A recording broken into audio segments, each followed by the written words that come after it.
आज आपण जावास्क्रिप्ट बघणार आहोत आणि जेक्वेरीसुद्धा बघणार आहोत. यापूर्वीच्या लेक्चरमध्ये आपण HTML बघितलं, 3 टाईपचे CSS बघितले, इनलाईन, इंटरनल आणि एक्सटर्नल. तसे जावास्क्रिप्टचे सुद्धा 2 टाईप आहेत, इंटरनल आणि एक्सटर्नल. इनलाईन नसतं. इनलाईन, इंटरनल, एक्सटर्नल हे CSSचे टाईप. जावास्क्रिप्टचे टाईप इंटरनल आणि एक्सटर्नल. हे काय असतं तर हे सगळं तुम्हाला सांगणार आता. पहिला आधी जावास्क्रिप्ट.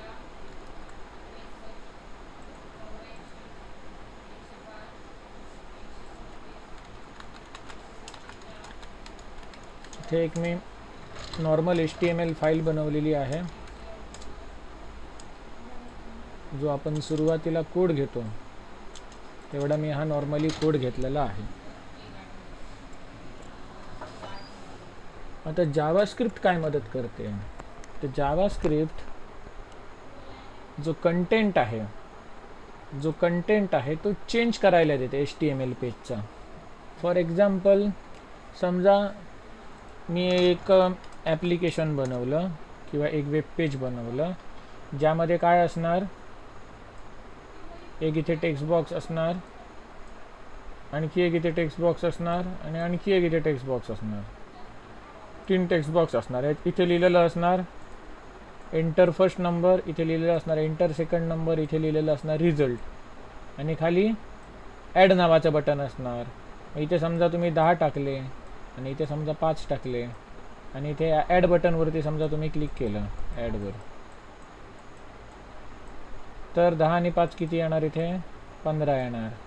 समजा इथे मायनसचं बटन असेल सबस्ट्रॅक्टचं, तर 10 5 गेले किती इथे राहणार, 5 राहणार.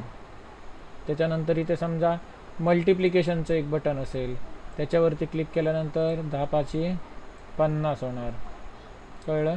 त्याचप्रमाणे डिव्हिजन, मॉड्युलस. असं सांगायचा मुद्दा असा की हा समजा तुम्ही GUI फॉर्म बनवला, हा फॉर्म कसा बनवायचा हे तुम्हाला दाखवलेलं आहे मागे. मग या फॉर्ममध्ये ज्या का आपण व्हॅल्यू टाईप करतो ते चेंज होणे, त्यांच्यावरती काहीतरी कॅल्क्युलेशन्स परफॉर्म होणे, अशा जर क्रिया आपल्याला करायच्या असतील तर त्याला जावास्क्रिप्ट वापरावं लागतं. मग आता जेक्वेरी म्हणजे काय असतं तर जेक्वेरी ही जावास्क्रिप्टचीच लायब्ररी आहे, जे जावास्क्रिप्टचा कोड अजून सोपा करते. मग आता आपण इथे जे तुम्हाला एक्झाम्पल दाखवलं, असं आपण एक GUI फॉर्म बनवूया आणि या बटनवरती क्लिक केल्यानंतर हे कसं काय तुम्ही करू शकता जावास्क्रिप्टमधून. त्यानंतर सेम प्रोग्राम तुम्ही जेक्वेरीमधून कसा इझिली करू शकता हे दाखवणार आहे आजच्या लेक्चरला. तर इथे मी तसा फॉर्म बनवायला घेतो. आधी एक मी टेबल टॅग घेतो. टेबल टॅगमध्ये पहिला रो आणि या पहिल्या रोमध्ये 2 कॉलम.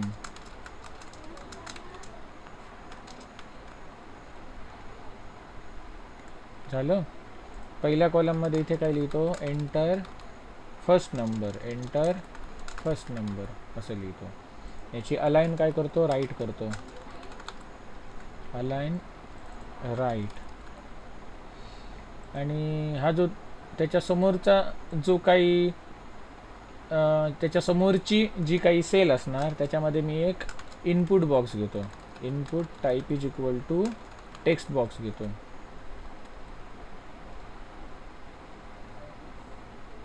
आणि टेबलला तात्पुरतं मी बॉर्डर देतो, तुम्हाला समजलं पाहिजे म्हणून. Table border is equal to 1. याचं जर मी आउटपुट बघितलं तर असं दिसतं, एंटर फर्स्ट नंबर, याच्यासमोर हा टेक्स्ट बॉक्स. आता बरोबर याच्या खाली दुसरा रो येणार, त्याच्यातल्या पहिल्या सेलमध्ये म्हणजे पहिल्या TD एंटर सेकंड नंबर आणि त्याच्यासमोर टेक्स्ट बॉक्स असणार, आणि तिसऱ्या TD रिझल्ट आणि त्याच्यासमोर टेक्स्ट बॉक्स असणार. मग तसं करूया. हा कोड सेम मी खाली कॉपी पेस्ट केला, असा 3 वेळा केला. कळलं? पहिला रो, हा दुसरा रो, तिसरा रो. मग इथे मी काय करतो, एंटर सेकंड नंबर आणि त्याच्यासमोर सुद्धा एक टेक्स्ट बॉक्स, आणि इथे काय करतो, रिझल्ट डिस्प्ले करणार इथे, रिझल्ट, आणि त्याच्यासमोर सुद्धा टेक्स्ट बॉक्स. झालं. आता याचं आउटपुट बघतो. असं हे बनलेलं आहे. आता याच्या खाली मी काही बटन्स घेतो, ॲड, सबस्ट्रॅक्ट, मल्टिप्लाय, डिव्हिजन याच्यासाठी. की समजा मी टेबलच्या आतमध्येही घेऊ शकतो किंवा टेबलच्या बाहेरही घेऊ शकतो, आपल्यावर डिपेंड आहे कुठे घ्यायची ती. समजा मी ती टेबलच्या बाहेर घेतो.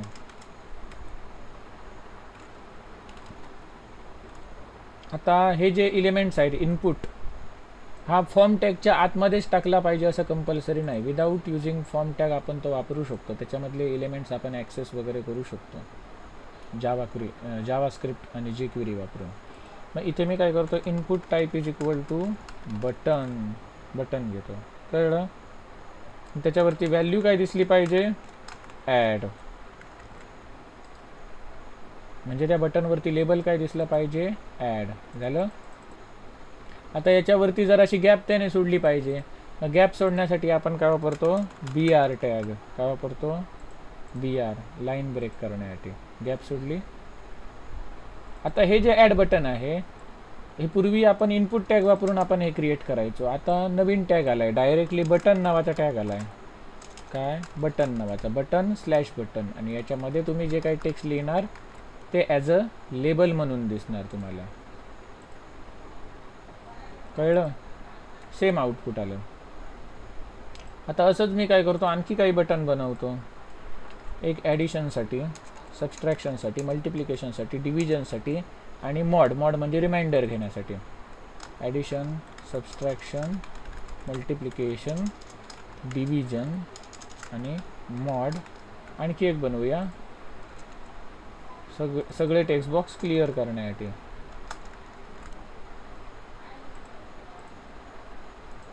झाले. मग आता समजा मला काय करायचं आहे, याच्यावरती क्लिक केल्यानंतर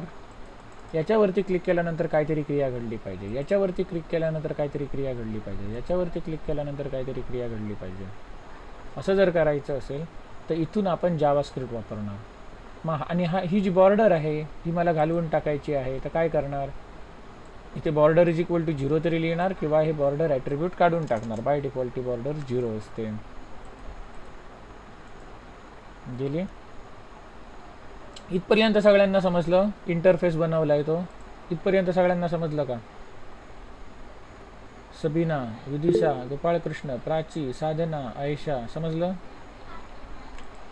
मग आता जावास्क्रिप्टचा रोल प्ले होणार.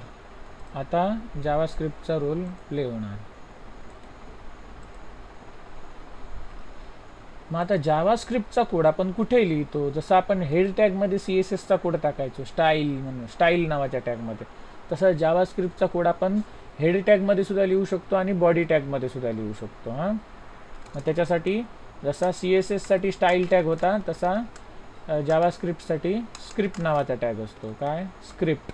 मग इथे एक type is equal to JavaScript असं आपण लिहितो. पण हे आहे ते ऑप्शनल आहे, कळलं.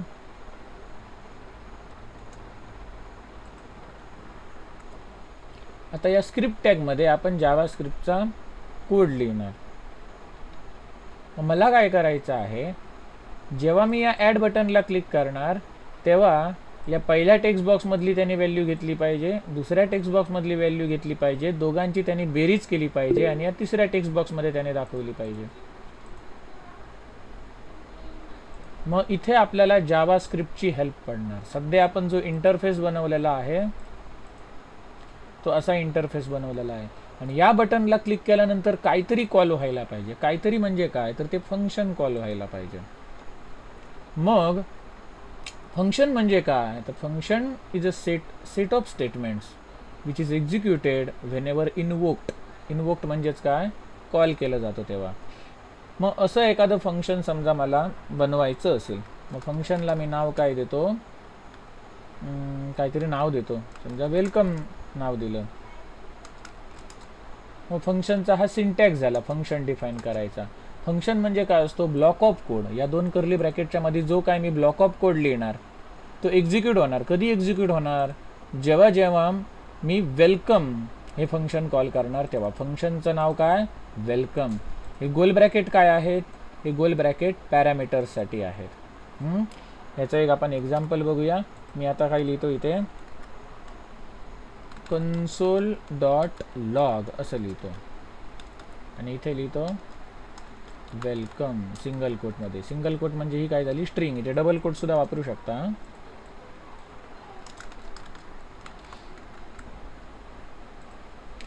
फंक्शन काय वेलकम आणि काय कर कन्सोलला लॉग प्रिंट कर. काय लॉग प्रिंट कर तर वेलकम हा लॉग प्रिंट कर असा याचा अर्थ. फंक्शनचं नाव गोल ब्रॅकेटमध्ये इथे काहीच पॅरामीटर पाठवलेला नाही. आता पॅरामीटरचा उपयोग काय असतो ते तुम्हाला पुढे दाखवतो. आणि इथे काय आलं console.log वेलकम. मग आता हे फंक्शन आहे, हे जेव्हा कॉल होणार तेव्हा कन्सोलला वेलकम हा शब्द प्रिंट होणार. मग आता हे फंक्शन आपण कधी कॉल करूया, ह्याच्यातल्या एखाद्या बटनवरती क्लिक करणार तेव्हा आपण ते कॉल करूया. मग बटनला एक ऑन क्लिक नावाची प्रॉपर्टी आहे, ऑन क्लिक. मग या ऑन क्लिकमध्ये आपण या फंक्शनचं नाव लिहू शकतो, या फंक्शनचं नाव लिहू शकतो. कळलं? On click is equal to double कोटमध्ये फंक्शनचं नाव जसंच्या तसं लिहिलं. आणि इकडे जाऊन बघूया, पेज मी रिफ्रेश करतो आणि ॲडवर क्लिक करतो. आता ते console.log म्हणजे मला कुठे दिसणार तर राईट क्लिक करून इन्स्पेक्टवरती जेव्हा मी जाणार, इन्स्पेक्ट एलिमेंट, कोणाकोणाकडे हा जो बॉक्स आहे तो खाली दिसतो, कोणाकोणाकडे बाय डिफॉल्ट राईट साईडला दिसतो इथे. मग console.log केल्यानंतर इथे वेगवेगळे टॅब्स आहेत, एलिमेंट्स, कन्सोल, सोर्स, नेटवर्क वगैरे वगैरे. त्याच्यातल्या कन्सोलमध्ये मी जातो आणि इथे मी आता ॲड बटनला क्लिक करतो. इथे बघा वेलकम शब्द आला, पुन्हा क्लिक करतो.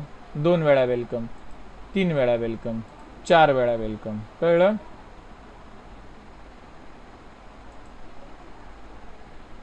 आता मला काय करायचं आहे, इथून मी समजा काहीतरी नाव पाठवलं,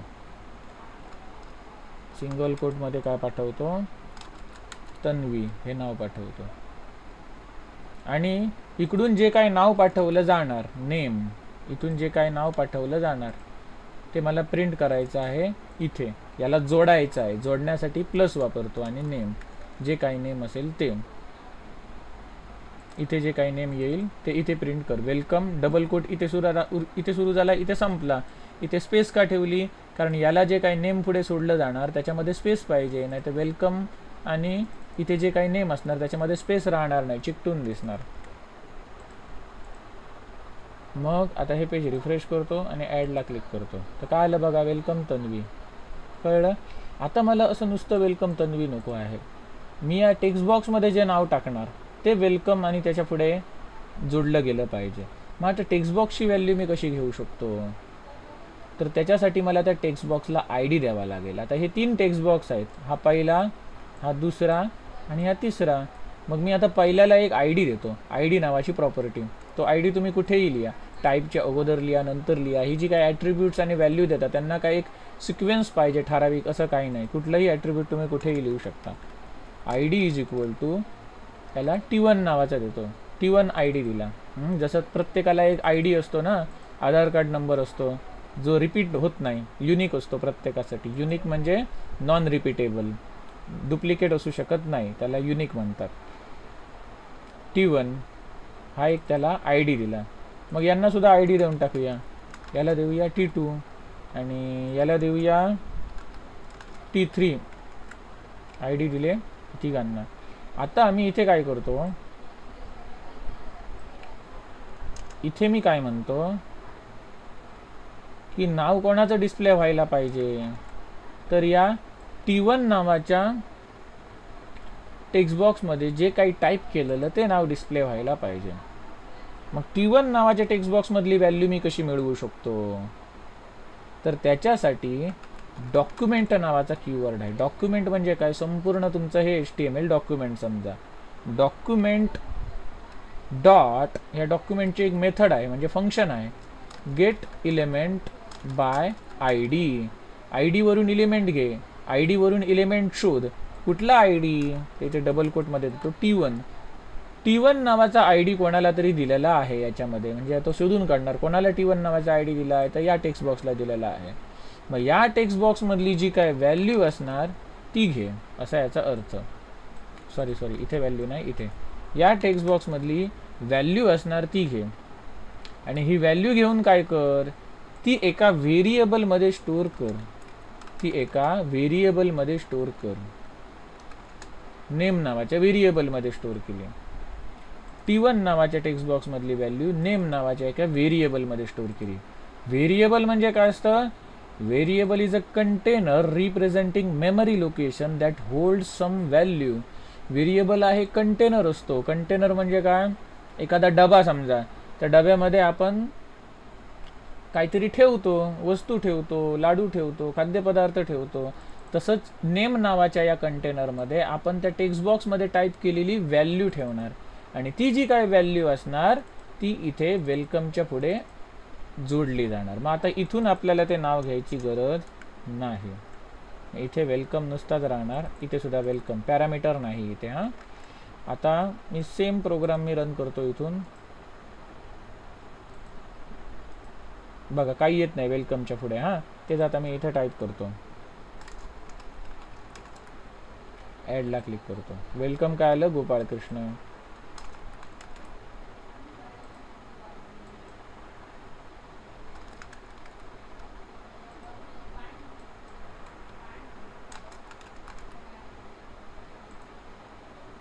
कळलं? आता ही टेक्स्ट बॉक्समधली व्हॅल्यू येते. हेच प्रकरण आपण दुसऱ्या पद्धतीने कसं करू शकतो? मगाशी बघा मी इथे नेम लिहिलेलं ना, नेम लिहिलेलं आणि इथे जे काही व्हॅल्यू यायची ती इथे प्रिंट व्हायची. मग इथे येणारी व्हॅल्यू काय असणार? टेक्स्ट बॉक्समधली व्हॅल्यू. मग मी समजा एवढा कोड काय केला? कट केला, कट पेस्ट करण्यासाठी. आणि मी काय केलं? इथे जे कॉल करतो या दोन गोल ब्रॅकेटच्या मध्ये टाकलं हे कट करून तो कोड.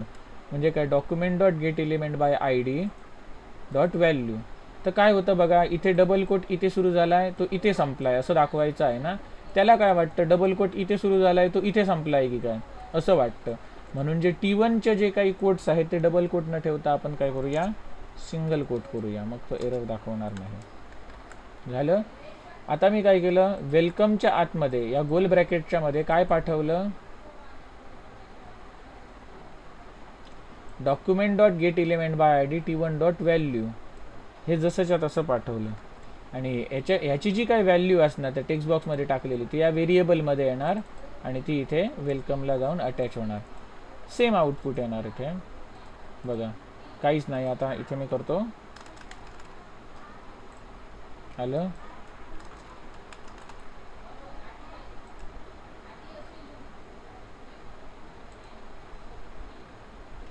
म्हणजे काय? फंक्शन आपण कसं कॉल करू शकतो हे तुम्हाला समजलं इथे पॅरामीटर्स वगैरे पाठवून. आता मला काय करायचं आहे की इथे क्लिक केल्यानंतर काय व्हायला पाहिजे? तर एक ॲड नावाचं फंक्शन कॉल व्हायला पाहिजे. काय व्हायला पाहिजे? तर ॲड नावाचं फंक्शन कॉल व्हायला पाहिजे. मग इथे आपण तसं फंक्शन बनवूया. ॲड नावाचं फंक्शन जे पॅरामीटर काही घेत नाही ते काय करतं? तर जो T1 नावाचा टेक्स्ट बॉक्स आहे त्याची व्हॅल्यू घेतं आणि ती समजा A मध्ये स्टोअर करतो. मग T1 नावाच्या टेक्स्ट बॉक्सची व्हॅल्यू कशी घेणार? Document dot get element by ID. इथे मी ID देणार, सिंगल कोट वापरा किंवा डबल कोट वापरा. T1 dot value. त्याच्या आतमधली व्हॅल्यू घेणार आणि ती स्टोअर कशामध्ये करणार? एका व्हेरिएबलमध्ये. समजा A नावाच्या व्हेरिएबलमध्ये स्टोअर केली. सिमिलरली मी असंच काय करणार?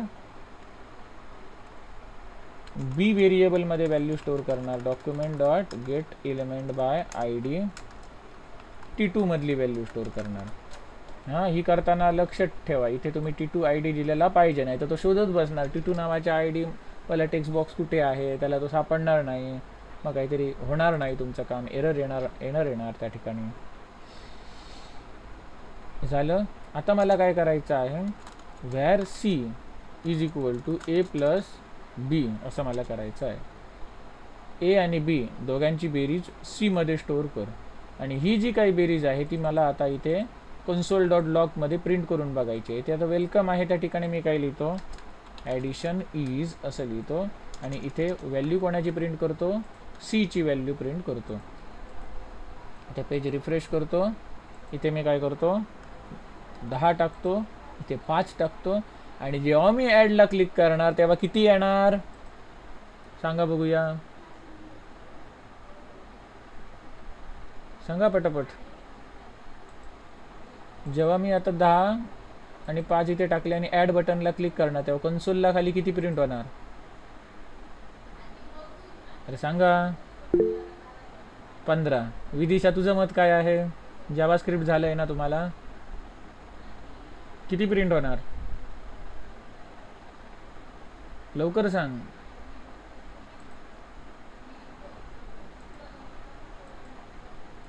सांग पटकन. मोबाईल ऑनलाईन ठेवून गेली की काय कुठे? तन्वी तुला झालं आहे ना जावास्क्रिप्ट?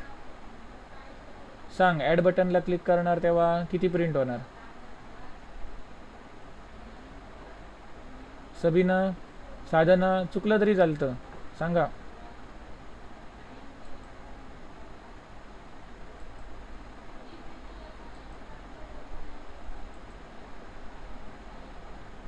सगळेच मोबाईल ऑनलाईन ठेवून गेले की काय?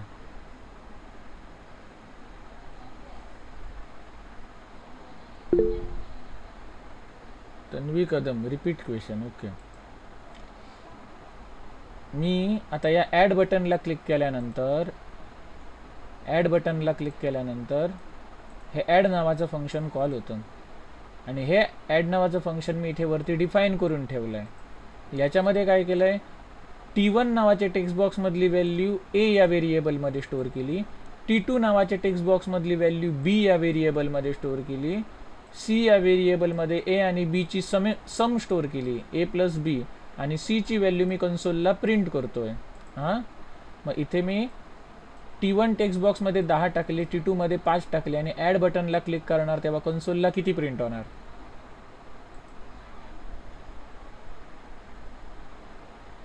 15. नक्की?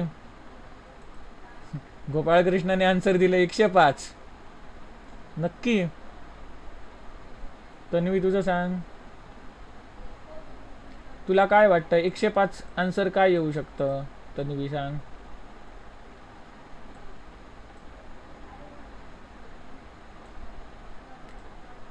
सांगतो आता. याचा आन्सर काय येणार? 105 येणार. 105 काय का आलं?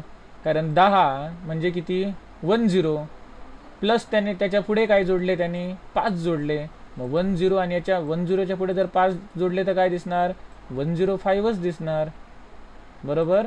कारण टेक्स्ट बॉक्समधून जी काही व्हॅल्यू येते ती बाय डिफॉल्ट स्ट्रिंग असते. काय असते? By default string. मग ह्याला जावास्क्रिप्टला समजत नाही की हा नंबर आहे, त्याला काय वाटतं ही स्ट्रिंग आहे, ही सुद्धा एक स्ट्रिंग आहे. मग हे दोन स्ट्रिंग तो जोडायचं काम करतो. म्हणजे फॉर एक्झाम्पल 10 ही एक स्ट्रिंग आहे प्लस 5 ही एक स्ट्रिंग आहे. या दोन स्ट्रिंग जोडल्यानंतर काय होणार? 10 आणि पुढे 5, 105 असा आन्सर येणार. मग ही 10 ही स्ट्रिंग नाही आहे तर ही एक इंटिजर आहे असं जर मला जावास्क्रिप्टला सांगायचं असेल तर त्याच्यासाठी एक पार्स इंट नावाचं फंक्शन आहे. पार्स इंट.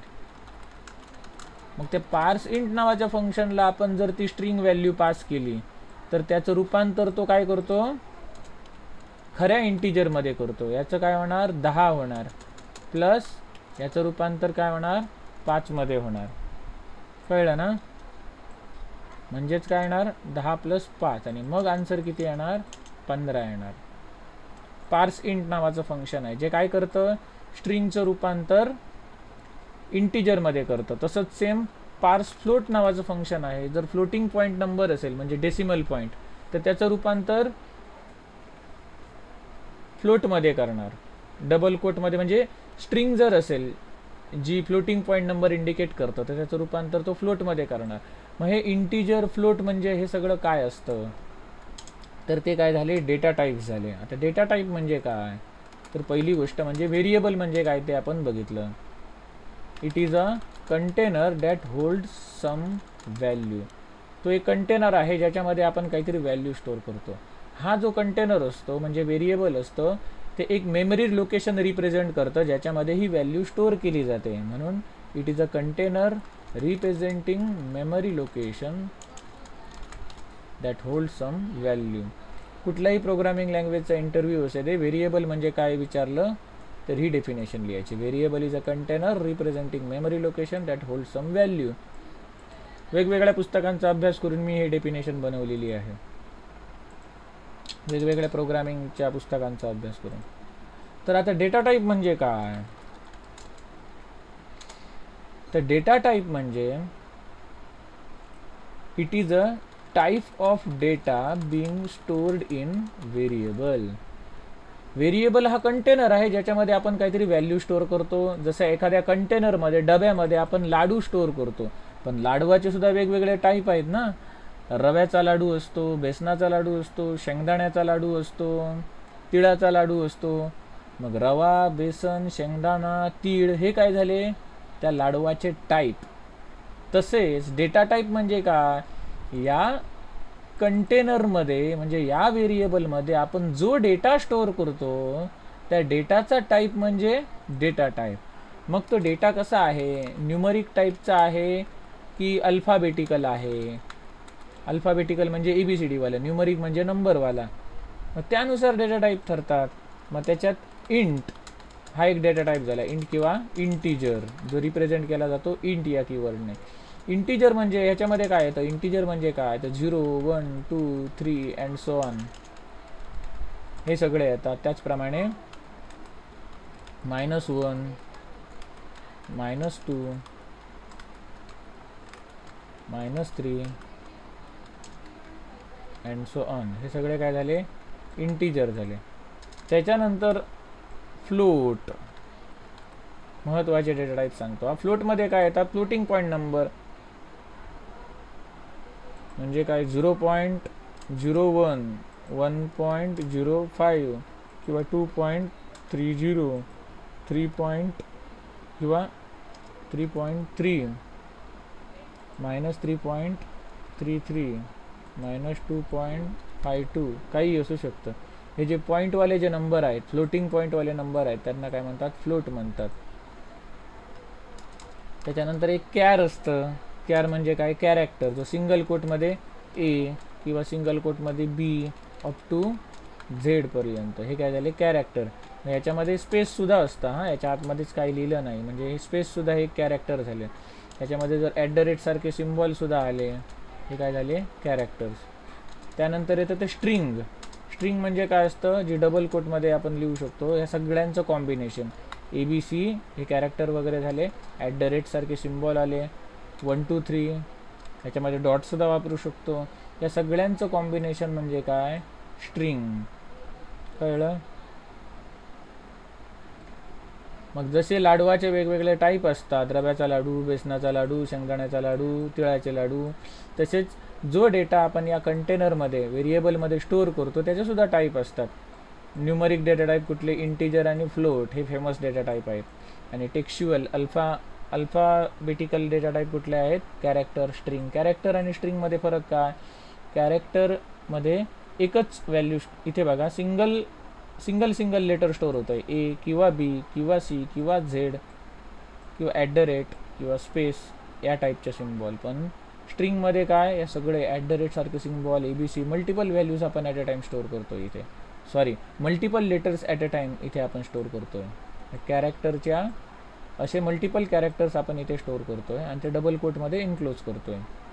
मग हे काय झाले, वेगवेगळे डेटा टाईप झाले. मग आपण आता पुन्हा मूळ मुद्द्यावरती येऊया. तर बाय डिफॉल्ट इथे 10 आणि 5 असतं, 5 आहेत ते टेक्स्ट बॉक्समध्ये आपण टाकलेले आहेत.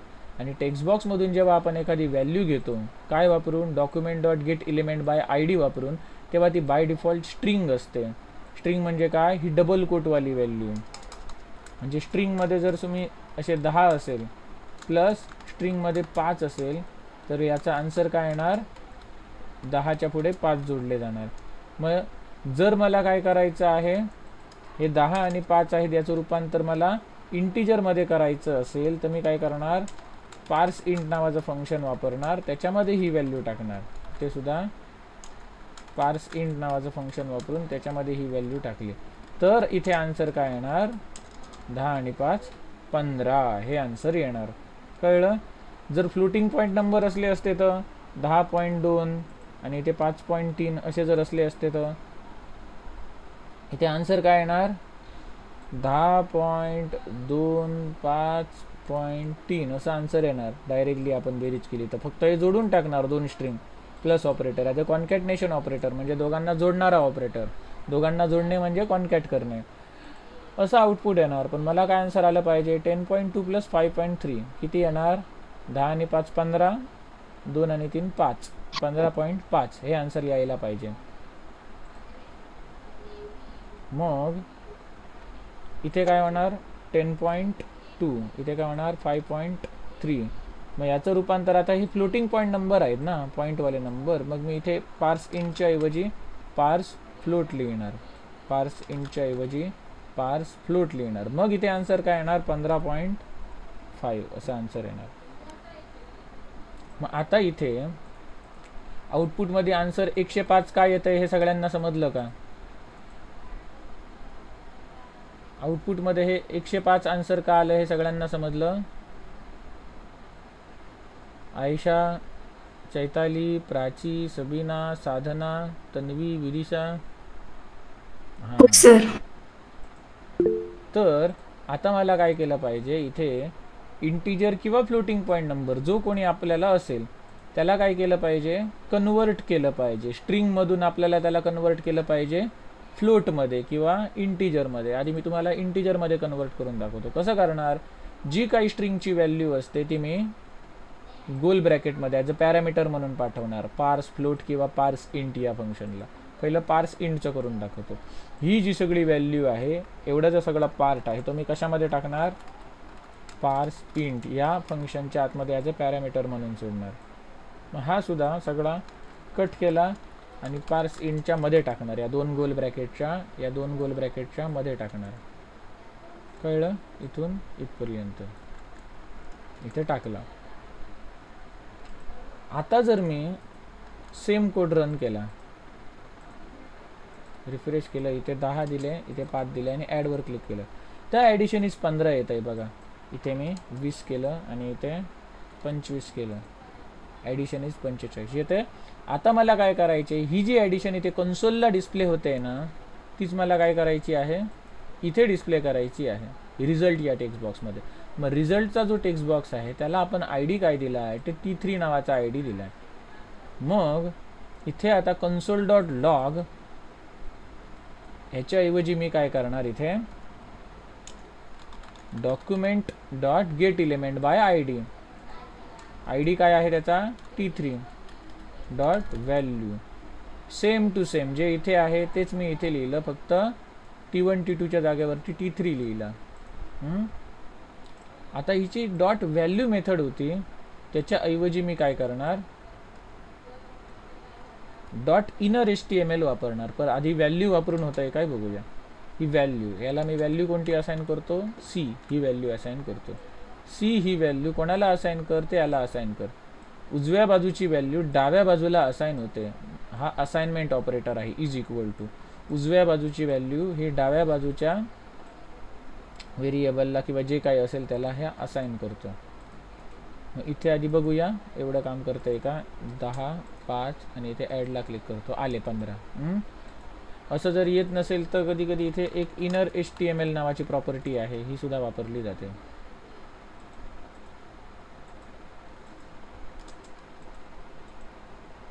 नाही आलं,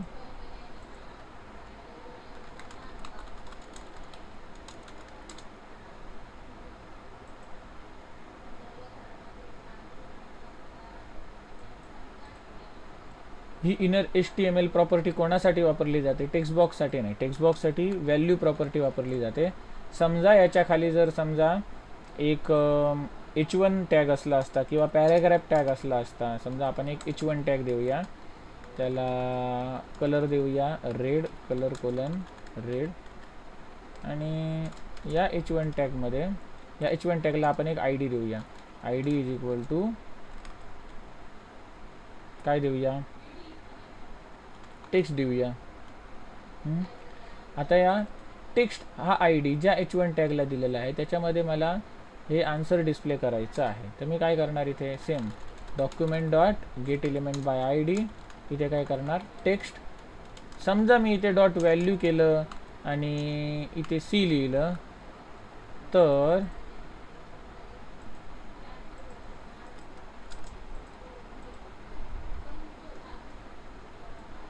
इथे काय आलेलं नाही. पण जर मी आता इथे इनर HTML लिहिलं,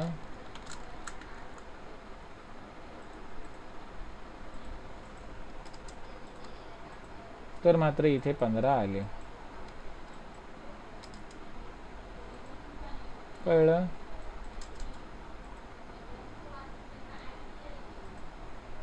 इनर HTML कधी वापरायचं आणि व्हॅल्यू कधी वापरायचं ते कळलं. टेक्स्ट बॉक्स वगैरे जे फॉर्मचे जर कंपोनंट असतील तर त्याच्यासाठी आपण व्हॅल्यू ॲट्रिब्यूट वापरायचं. आणि जर paragraph tag, heading tags H1 H2 up to H6 असे जर टेक्स्ट डिस्प्ले करणारे जर टॅग्स असतील तर त्यांच्यासाठी आपण इनर HTML वापरू शकतो. कळलं? हे इनर HTML दाखवण्यासाठी म्हणून मुद्दाम मी हा H1 टॅग इथे ॲड केला होता. मी आता तो काढतो. मग आता हे जे काही ॲडचं फंक्शन बनलेलं आहे तसंच आता मला काय करावं लागेल, सबस्ट्रॅक्टचं बनवावं लागेल. मल्टिप्लिकेशन, डिव्हिजन, मॉड आणि क्लिअर हे एका मिनिटात होणार. काय होणार? सरळ जसंच्या तसा सगळा कोड येणार. कॉपी पेस्ट करतो. इथे काय सबस्ट्रॅक्शन, फरक काय होणार, इथे मायनस होणार प्लसच्या जाग्यावरती. ए प्लस बी होते तिथे ए मायनस बी. त्याच्यानंतर मल्टिप्लिकेशन, मल्टिप्लिकेशनसाठी स्टार वापरला जातो.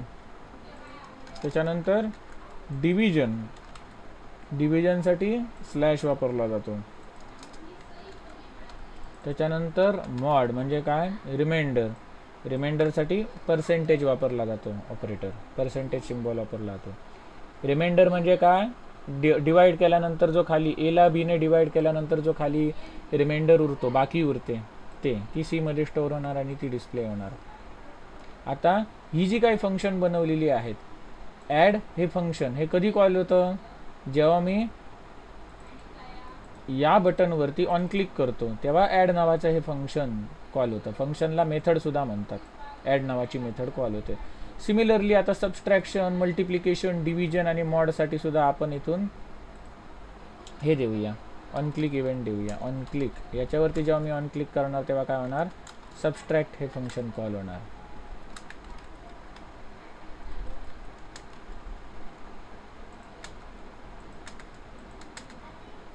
सबस्ट्रॅक्ट, मल्टिप्लिकेशन, डिव्हिजन आणि मॉड. आणि शेवटचं काय आपलं क्लिअर बटन.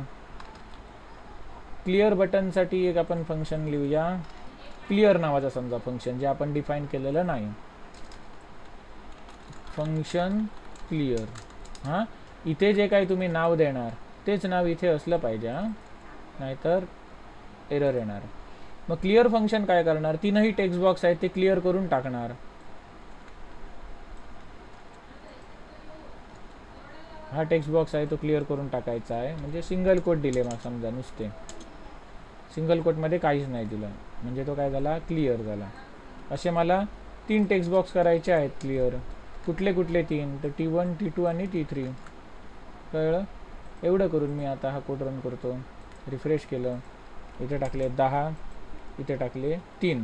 10 आणि 3 13. सबस्ट्रॅक्शन 10 वजा 3 7. मल्टिप्लिकेशन 10 गुणिले 3 30. त्याच्यानंतर डिव्हिजन 10 भागिले 3, 3 त्रिक 9 ना, मग आन्सर काय येणार 3.333.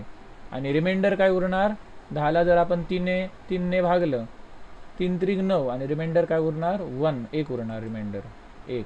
आणि क्लिअर स्क्रीनला क्लिक केल्यावरती हे सगळं गेलं पाहिजे.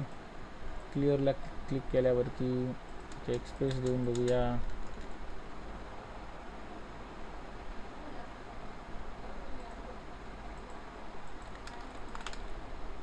इथे काहीतरी असेल, त्याच्यावरती क्लिक केल्यावरती ते गेलं पाहिजे.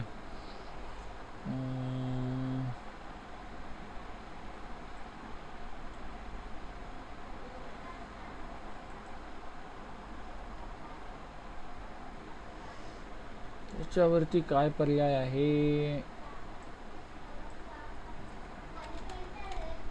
नल व्हॅल्यू देऊन बघूया.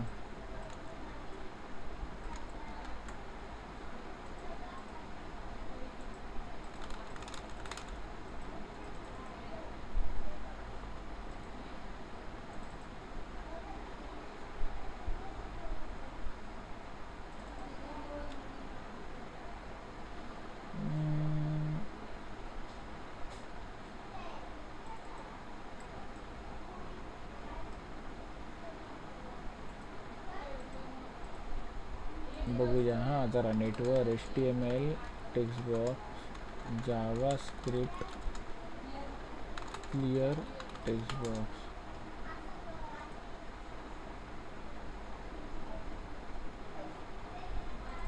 आम्ही हेच केलं आहे.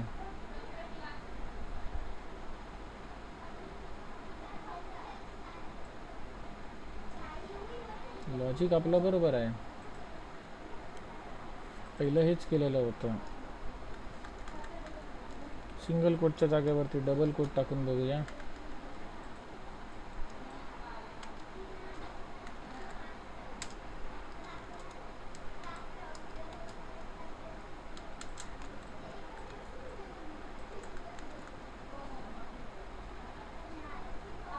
नाव बरोबर आहे ना CLEAR.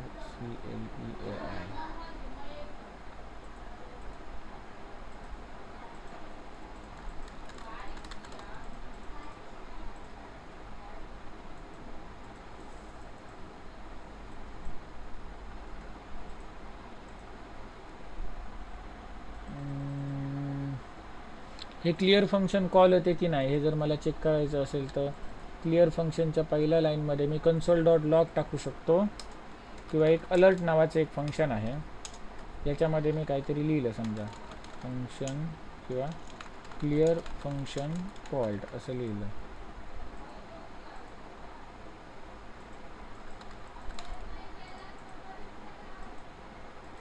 फंक्शनच कॉल होत नाही आहे. मग इथे पॉपअप यायला पाहिजे होता. क्लिअर नावाची जर ऑलरेडी त्यांचा प्रीडिफाईंड कीवर्ड असेल तर ते कॉल होणार नाही. आपण इथे काहीतरी दुसरं नाव देऊया CLR असं दिलं समजा CLR. इथे सुद्धा काय देतो CLR. आता बघूया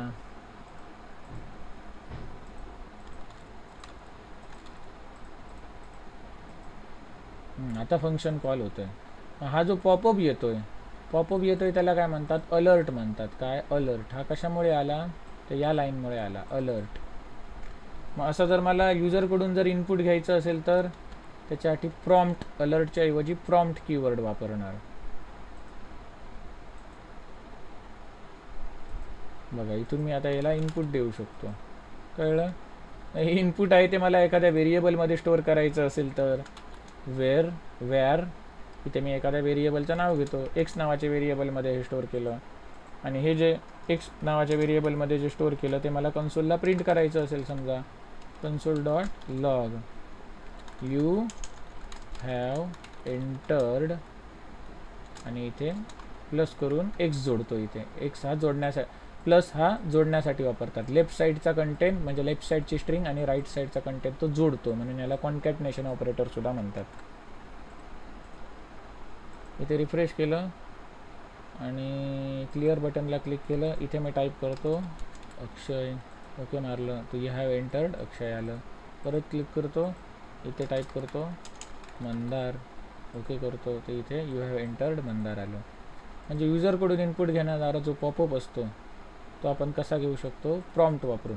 जसं मी हे console.logला मी कन्सोलला प्रिंट केलं तसं तुम्ही H1 टॅगमध्ये डिस्प्ले करू शकता H2 टॅगमध्ये डिस्प्ले करू शकता टेक्स्ट बॉक्समध्ये डिस्प्ले करू शकता. हे व्हेरिएबल जसं आपण इकडे C हे व्हेरिएबल डिस्प्ले करतो T3 नावाच्या टेक्स्ट बॉक्समध्ये सेम असंच तुम्ही X हे व्हेरिएबलसुद्धा डिस्प्ले करू शकता. मग एक अलर्ट नावाचं फंक्शन आहे हे तुम्हाला दाखवलं जे काय करतं पॉपअप दाखवतं. सिमिलरली प्रॉम्प्ट नावाचं फंक्शन आहे. त्याच्यानंतर अजून एक मला आठवतं आहे ते कन्फर्म नावाचं सुद्धा एक फंक्शन आहे. ते कन्फर्म नावाचं फंक्शन काय करतं यस नो असं काहीतरी किंवा जेव्हा तुम्ही एखादं डॉक्युमेंट क्लोज करायला जाता वर्ड डॉक्युमेंट तेव्हा तो विचारतो are you sure you want to close this document असं काहीतरी विचारतो. येस केलं तर क्लोज होतं नो केलं तर ते क्लोज होत नाही तसंच राहतं. मग ते दाखवण्यासाठी इथे कन्फर्म नावाचं एक फंक्शन आहे. चेक करूया. क्लिअर आहे बघा क्लिअर फंक्शन कॉल्ड ओके आणि कॅन्सल केलं तर फॉल्स आउटपुट येणार आणि जर ओके केलं तर ट्रू आउटपुट येणार. मग याच्यावरचा जो काय मेसेज डिस्प्ले व्हायला पाहिजे तो इथे आपण टाकू शकतो are you sure you want to delete असं काहीतरी. हां आणि इथे रिफ्रेश केलं समजा आणि क्लिअरला केलं तर बघा are you sure you want to delete, cancel केलं तर फॉल्स आणि ओके केलं तर ट्रू रिटर्न होणार. कळलं? मग अशी तुम्हाला इथे पॉपअपवाली 3 फंक्शन दाखवली, अलर्ट, प्रॉम्प्ट आणि कन्फर्म. मग आता हे काढून टाकतो. हां, हे फक्त मी टेस्ट करण्यासाठी घेतलेलं. हे क्लिअर नावाचं फंक्शन कॉल होतं आहे की नाही. इथे मी क्लिअर शब्द वापरला, तो ऑलरेडी जावास्क्रिप्टमधला रिझर्वड कीवर्ड होता, त्यामुळे आपण फंक्शनला ते नाव देऊ शकलं नाही. मग आता आपण हा अनरिझर्वड कीवर्ड वापरला CLR, तेव्हा ते मात्र झालं. मग हे आता आपलं एक कॅल्क्युलेटर झालेलं आहे.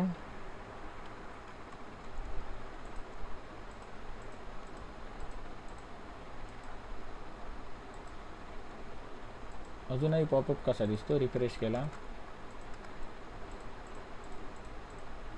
झालं, क्लिअर होतं आहे. हां, मग हे आपण काय केलं, जावास्क्रिप्ट वापरून एक कॅल्क्युलेटर बनवला. मग हेच जर मी jQuery वापरून केलं तर ह्याच्यापेक्षा कोड अजून सोपा होणार, छोटा होणार कोड, ह्याच्यापेक्षा कोड छोटा होणार. कसं ते दाखवतो. हा सगळा कोड मी कॉपी केला आणि एका नवीन फाईलमध्ये पेस्ट करतो. या फाईलला नाव देतो practical11.html. ह्याच्यामध्ये सगळा कोड पेस्ट केला. हां, मग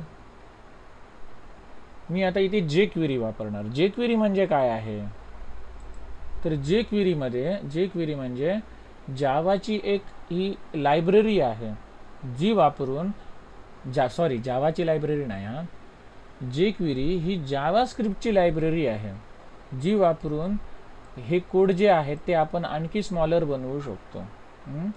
आणि याच्यापेक्षा इझिएस्ट मेथड आहे. इथे document dot get element by ID T1 हे केवढं मोठं आहे, केवढं लेंदी स्टेटमेंट, हे आपण शॉर्ट बनवू शकतो jQuery वापरून. jQuery कशी वापरायची, तर त्याच्यासाठी तुम्हाला आधी एक्सटर्नल CSS म्हणजे काय हे शिकावं लागेल. ही जी CSS, एक्सटर्नल CSS नाही, एक्सटर्नल जावास्क्रिप्ट म्हणजे काय हे तुम्हाला शिकावं लागेल. मग ही जी होती स्क्रिप्ट ती इंटरनल जावास्क्रिप्ट, जसं इथे आपण स्टाईल टॅग लिहायचो आणि इंटरनल CSS त्याच्या आतमध्ये लिहायचो, तसंच इथे आपण हेडमध्ये स्क्रिप्ट टॅग लिहिला आहे आणि त्याच्या आतमध्ये आपण ही जावास्क्रिप्ट ॲड केलेली आहे, म्हणून याला इंटरनल जावास्क्रिप्ट म्हणतात. आता हीच जर मला एक्सटर्नल जावास्क्रिप्ट बनवायची असेल तर मी काय करणार, हा जो सगळा काही कोड आहे तो कट करून मी कुठे टाकणार, एका एक्सटर्नल फाईलमध्ये. काल जसं आपण style.css फाईल बनवलेली सेम तशीच मी इथे काय करतो, वेगळी फाईल बनवतो. माय स्क्रिप्ट नावाची फाईल बनवली, काल माय स्टाईल नावाची फाईल बनवली, आज माय स्क्रिप्ट नावाची फाईल. त्या स्टाईल शीटला आपण .css एक्सटेन्शन दिलेलं, पण या स्क्रिप्टला आपण .js हे एक्सटेन्शन देणार. JS म्हणजे काय, जावा स्क्रिप्ट, आणि त्याच्यामध्ये हा मी कोड लिहितो इथे. हां, हा सगळा कोड मी इकडे लिहिला, माय स्क्रिप्ट .js. आता ही जी स्क्रिप्ट आहे हा सगळा कोड मी तिकडे नेला, आणि आता जर मी हा कोड जर रन करून बघला तर चालणार नाही, कारण सगळा कोड आता गेला ना. तो इथे 15 टाकलं, इथे 4 टाकलं, इथे बघतो add, subtraction, multiplication, division, mod काही चालत नाही. मग आता मला काय करायचं आहे, ही जी स्क्रिप्ट आहे ती इकडे जोडायची आहे. मग कशी जोडू शकतो, तर इथे src इज इक्वल टू या स्क्रिप्टचं नाव टाकणार. या स्क्रिप्टचं नाव काय आहे, माय स्क्रिप्ट .js, आणि हे कशामध्ये टाकणार, त्या डबल कोटच्या आतमध्ये टाकणार. चुकून मी पुढे लिहिला src is equal to my script .js हे लिहिलं. आणि आता हे पेज जर मी रिफ्रेश केलं आणि इथे टाकलं 15/5, आता मात्र हे सगळं पुन्हा चालू लागलं. म्हणजे काय, लिंक केलं मी. काल जसं आपण लिंक टॅग वापरून एक्सटर्नल CSS जशी ॲड करायचा, तसंच तुम्ही इथे एक्सटर्नल जावास्क्रिप्टसुद्धा ॲड करू शकता. आणि हा स्क्रिप्ट टॅग इंटरनल असो वा एक्सटर्नल जावास्क्रिप्ट असो, तुम्ही हेडमध्ये वापरू शकता आणि बॉडीमध्ये सुद्धा वापरू शकता. तर आता तुम्हाला ही एक्सटर्नल स्क्रिप्ट म्हणजे काय ते समजलं, एक्सटर्नल जावास्क्रिप्ट म्हणजे काय ते समजलं. मग आता आपण jQuery म्हणजे काय ते शिकू. jQuery ही एक लायब्ररी आहे, जावास्क्रिप्टची लायब्ररी आहे, ज्याच्यामुळे हा जो काही कोड आहे तो आणखी स्मॉलर बनतो. स्मॉलर बनतो म्हणजे काय, तर आता इकडे लक्ष द्या. हा जो काही एवढा मोठा कोड होता तो आता कसा स्मॉलर बनणार बघा.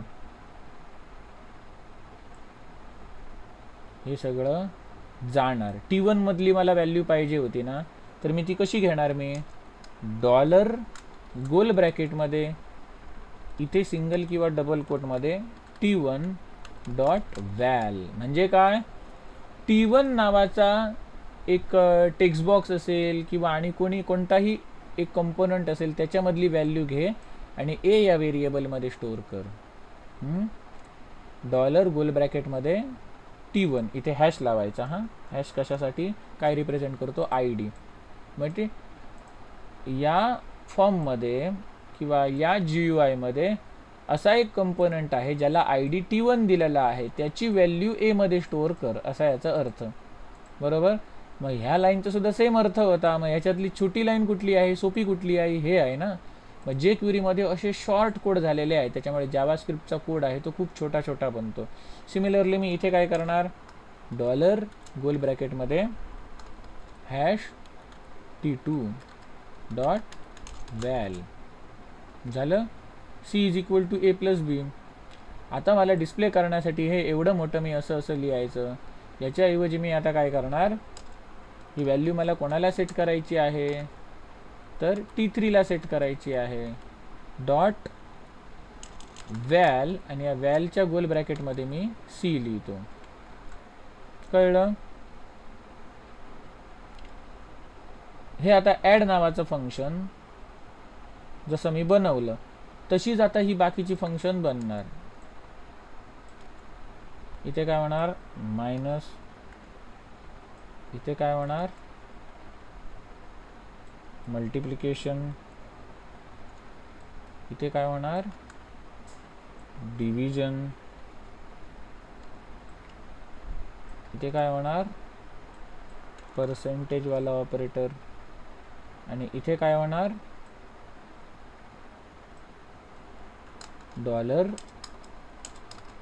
गोल ब्रॅकेटमध्ये हॅश T1 डॉट व्हॅल, इथे एम्प्टी. कदाचित याला क्लिअर नावाचं फंक्शन वगैरे असू शकतं, आपण चेक करूया आधी, या पद्धतीने करून बघूया. इथे मी जे सेमीकोलन दिलेला होता हा काय असतो, तर हा प्रोग्रामिंग लँग्वेजचा फुल स्टॉप असतो, हा जो ऑप्शनल आहे जावास्क्रिप्टमध्ये.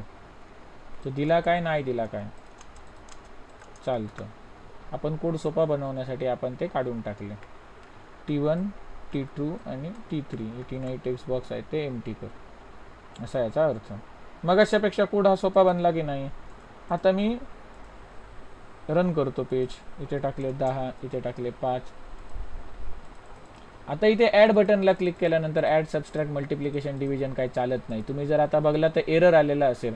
डॉलर आणि गोल ब्रॅकेटमध्ये आपण जे काही दिलंय ते काय ते त्याला समजणार नाही. हे बघा एरर आलाय, डॉलर इज नॉट डिफाईन्ड. डॉलरच्या गोल ब्रॅकेटमध्ये आपण जे काही दिलंय ते त्याला समजत नाही. कुठे एरर आलाय म्हणतो, ॲड नावाच्या फंक्शनमध्ये एरर आलाय, सबस्ट्रॅक्ट नावाच्या फंक्शनमध्ये एरर आला आहे. हे समजा सगळं मी क्लिअर केलं, क्लिअर कन्सोल. ॲड बटनला क्लिक केलं तर म्हणतो ॲड नावाच्या बटनला एरर आलाय, सबस्ट्रॅक्ट नावाच्या फंक्शनला एरर आलाय, मल्टिप्लिकेशनला एरर आलाय, डिव्हिजनला एरर आलेला आहे. कुठे जाऊन बघायचं असेल तर काय करू शकता, मायस्क्रिप्ट नावाची फाईल आहे म्हणतो, मायस्क्रिप्ट डॉट JS. ही जी फाईल आहे त्याच्यातल्या या नंबरच्या लाईनला एरर आलेला आहे. मग त्या ठिकाणी जर आपण जाऊन बघितलं तर तो म्हणतो हे फंक्शन आहे ॲड, हे जिथे आपण कॉल केलं तेव्हा काय, हे ॲड फंक्शन आपण कुठे डिफाईन केलेलं होतं, त्या बाजूच्या जावास्क्रिप्ट फाईलमध्ये, याच्या बाजूच्या जावास्क्रिप्ट फाईलमध्ये. आणि इथे एरर येतोय बघा, लाल लाल दाखवते. डॉलर म्हणजे काय ते त्याला सापडत नाही आहे. आता हे डॉलर म्हणजे काय ते त्याला कसं समजणार, तर त्याला सांगितलं पाहिजे बाबा मी jQuery वापरतोय, हे त्याला समजणार कसं. जशी ही तुम्ही स्वतः बनवलेली लायब्ररी तुमच्या कोडमध्ये इथे अशी इम्पोर्ट केलात, अशीच तुम्हाला jQuery सुद्धा इम्पोर्ट करावी लागेल. मग jQuery इम्पोर्ट कशी करणार, तर त्याचा कोड तुम्हाला कुठेही मिळू शकतो. मग त्याच्यासाठी काय टाकायचं, jQuery CDN असं टाकायचं. jQuery CDN. CDN चा फुल फॉर्म काय, असला नाही हा, सर्टिफाईड नेटवर्क डिफेंडर नाही, आपल्याला कसला प्रोग्रामिंग मधला पाहिजे.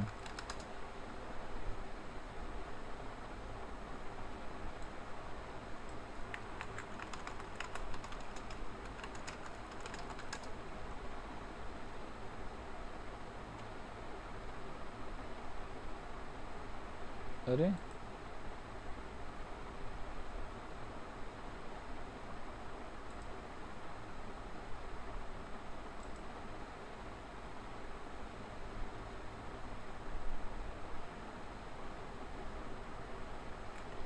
Content delivery network.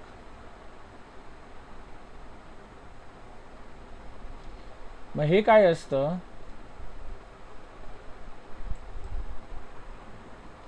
मी समजा इथे असं टाकलं jQuery CDN, मग ह्याच्यातलं कुठेतरी जायचं. हां, समजा याच्यामध्ये गेला तर तो तुम्हाला काय देणार? हे वेगवेगळे URL देणार जे इंटरनेटवरती अपलोड करून ठेवलेले आहेत. ह्याच्यातलं कुठलाही एक तुम्ही घेऊ शकता, किंवा W3 स्कूलवरून सुद्धा तुम्ही घेऊ शकता. W3 स्कूल नावाची जी वेबसाईट आहे त्याच्या jQuery ट्युटोरियलमध्ये गेलात तर इथे गेट स्टार्टेडमध्ये तुम्हाला मिळणार. हे बघा, हेड टॅगमध्ये अशा प्रकारे तुम्ही jQuery वापरू शकता. हे बघा, ही ऑनलाईन ठेवलेली jQuery. कॉपी पेस्ट केली. मग याला काय म्हणतात? CDN म्हणतात. म्हणजे हा जो काही सर्व्हर आहे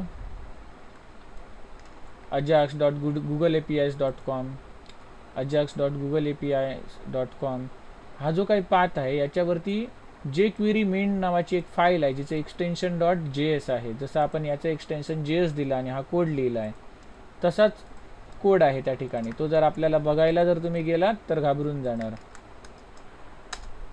बघा, हा असा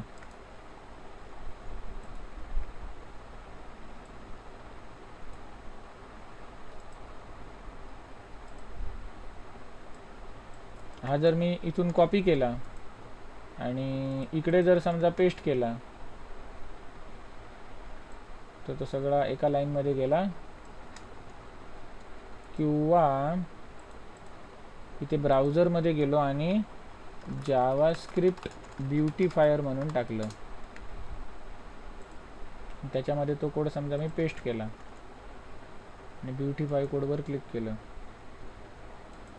तर इथे त्याने व्यवस्थित अलाइनमेंटमध्ये लावून दिला. हा सगळा आहे तो jQueryचा कोड आहे. याच्यात त्यांनी डिफाईन करून ठेवले डॉलर गोल ब्रॅकेटमध्ये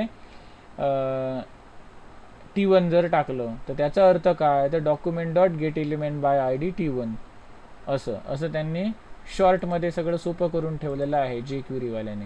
तर मला फक्त काय करावं लागेल, इथे वरती jQueryचा हा CDN टाकावा लागेल किंवा jQuery इथे मला इम्पोर्ट करावी लागेल. आणि आता जर पेज रिफ्रेश केलं, इथे 10 टाकले, इथे 5 टाकले, तर आता इथे 105 वगैरे येत आहे. का? कारण इथे आपण हे केलं नाही, काय पार्स फ्लोट वगैरे तसलं काही केलेलं नाही. ते करून घेऊया. कॉपी पेस्ट करण्यापूर्वीच ते करायला पाहिजे होतं. मग हे सगळं सिलेक्ट करतो आणि Ctrl+H दाबतो. Ctrl+H म्हणजे काय? Find and replace. He string आहे ती जशीच्या तशी कॉपी करतो आणि कशामध्ये पेस्ट करणार? पार्स इंट किंवा पार्स फ्लोट जे काही तुम्हाला पाहिजे त्याच्यामध्ये टाका. रिप्लेस ऑल झालं. त्याच्यानंतर सेम असंच मी काय करणार? T2 साठी करणार.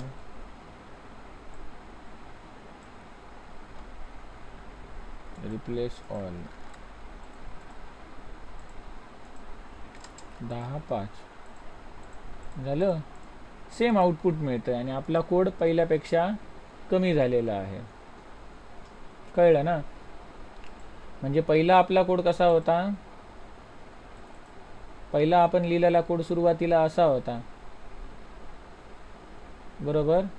इथे ॲड बटनला क्लिक केल्यानंतर हे ॲड फंक्शन कॉल व्हायचं, मग असं मग हे सगळं व्हायचं, बरोबर ना.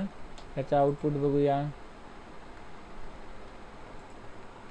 10 5 हे असं होतं सगळं. मग आपण जे क्वेरी वापरल्यावर काय केलं, इथे document dot get element by ID T1 होतं. या ठिकाणी आपण काय केलं, डॉलर गोल ब्रॅकेटमध्ये T1 डॉट व्हॅल्यू असं केलं. सिमिलरली इथे T2 डॉट व्हॅल्यू. म्हणजे एवढी मोठी लाईन लिहायची गरज नाही, त्याच्यापेक्षा हे सोपं ना छोटंसं एवढं लिहायला. मग तेच आपण केलं. मी आता इथे कॉपी रिप्लेस मारतो. ज्या ज्या ठिकाणी document dot get element by ID T1 आहे त्या त्या ठिकाणी काय कर, dollar hash T1 dot val. Hash द्यायला मी विसरलो हा मागाशी. इथे काय येणार, हॅश येणार. सिमिलरली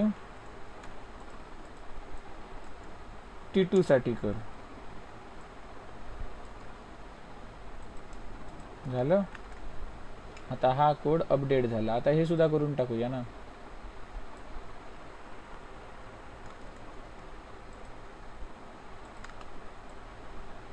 T3 टेक्स्ट बॉक्सला C ची व्हॅल्यू सेट कर. झालं. मग अशापेक्षा कितीतरी हा कोड छोटा झालेला आहे. आणि इथे आता डॉलर म्हणजे काय, तर आपण इथे जे क्वेरी वापरतोय, जे क्वेरी वापरतोय हे ह्याला कसं सांगणार, तर त्याच्यासाठी ही जी लाईन आहे ती फक्त मला काय करावी लागेल, इथे ॲड करावी लागेल. आणि लक्षात ठेवा, ही जी जे क्वेरी आहे, ही जे क्वेरी आहे ही आपण वापरतोय या खालच्या स्क्रिप्ट टॅगमध्ये. हा वरच्या स्क्रिप्ट टॅगची गरज आहे खालच्या स्क्रिप्ट टॅगमध्ये. म्हणून पहिला काय करायचं, पहिले जे क्वेरी इम्पोर्ट करायची आणि मग आपण हे आपलं फंक्शन लिहायचं ज्याच्यामध्ये आपण जे क्वेरी वापरली आहे. म्हणून मी वरती जे क्वेरीचा टॅग आधी टाकला. रिफ्रेश केलं, इथे 10 टाकले, इथे 10 टाकले. Add, subtract, multiply, division, mod वगैरे सगळं येते. क्लिअरला क्लिक केल्यानंतर रिसेट व्हायला पाहिजे. क्लिअरला क्लिक केल्यानंतर रिसेट व्हायला पाहिजे. हे मग असं करायचं राहिलं. कॉपी पेस्ट करताना हे राहिलं. आता होणार.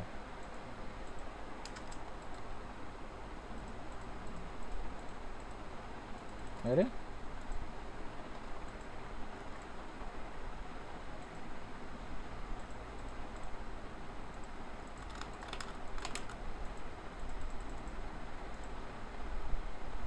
CLR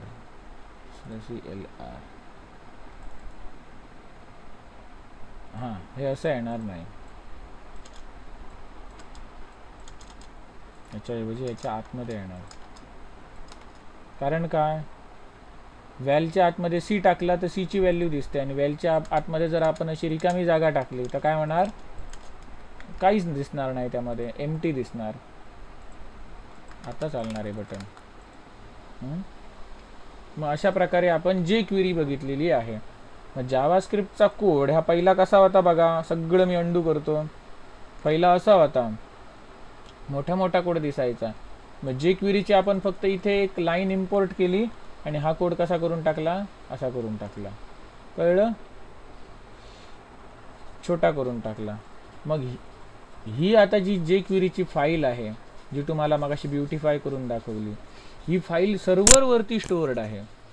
ही फाईल सर्व्हरवरती स्टोअर्ड आहे. इथून जर मी इंटरनेट कनेक्शन काढून टाकलं तर मात्र मला हा रिझल्ट मिळणार नाही. मग याच्यासाठी ही जी काही सर्व्हरवरती स्टोअर केलेली जी फाईल आहे ती मला कुठेतरी ऑफलाईन सेव्ह करावी लागेल. मग मी काय करणार, हा जो काही कोड आहे तो कॉपी करणार आणि ब्राउझरमध्ये ओपन करणार. ब्राउझरमध्ये इथे पेस्ट करणार. किंवा इथे सुद्धा डायरेक्टली ऑप्शन होता ओपन इन ब्राउझर म्हणून. याने सुद्धा काय होणार होतं, हाच कोड ओपन होणार होता. हा सगळ्याचा सगळा कोड मी काय करतो, कंट्रोल A दाबून सिलेक्ट ऑल केला आणि कॉपी करतो. कंट्रोल C दाबून कॉपी करतो. आणि मी काय करणार, हा एका जावास्क्रिप्टच्या फाईलमध्ये पेस्ट करणार. जशी myscript.js फाईल बनवली ना, तशी मी इथे एक नवीन फाईल बनवतो, ज्याला नाव काय देतो, jQuery.js असं नाव देतो. आणि jQuery.js मध्ये मी तो सगळा कोड पेस्ट करतो. सेव्ह केला. आणि इथे आता मी काय करणार, इथे ही ऑनलाईन स्क्रिप्ट वापरण्याच्या ऐवजी मी काय करणार, इथे कुठली वापर, jQuery.js.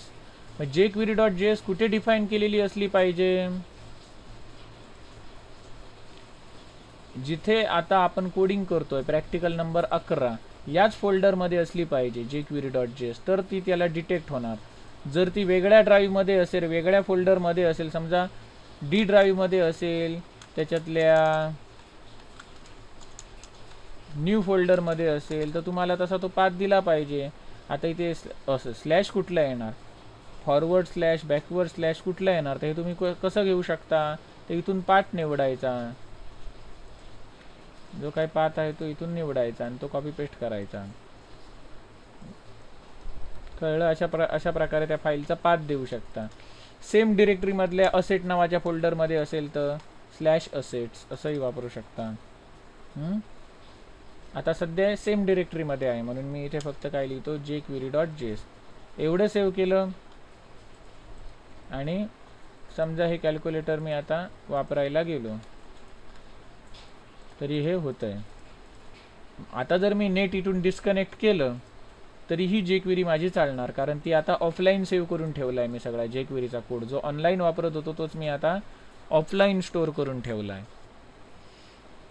मग अशा प्रकारे प्लेन जावास्क्रिप्टमधून तुम्हाला कॅल्क्युलेटर करून दाखवला आणि jQueryमधून सुद्धा तुम्हाला कॅल्क्युलेटर करून दाखवला. हे तुम्ही करून बघा. मग jQuery वापरून आपण हे दुसऱ्या पद्धतीने कसं करू शकतो, जो कंपनीमध्ये मॉडर्न अप्रोच वापरला जातो, ते तुम्हाला उद्याच्या सेशनमध्ये शिकवतो. इथपर्यंत करू शकता ना तुम्ही या अप्रोचमध्ये. पहिल्या दाखवलेल्या अप्रोचमध्ये तुम्हाला काही प्रॉब्लेम आहे का?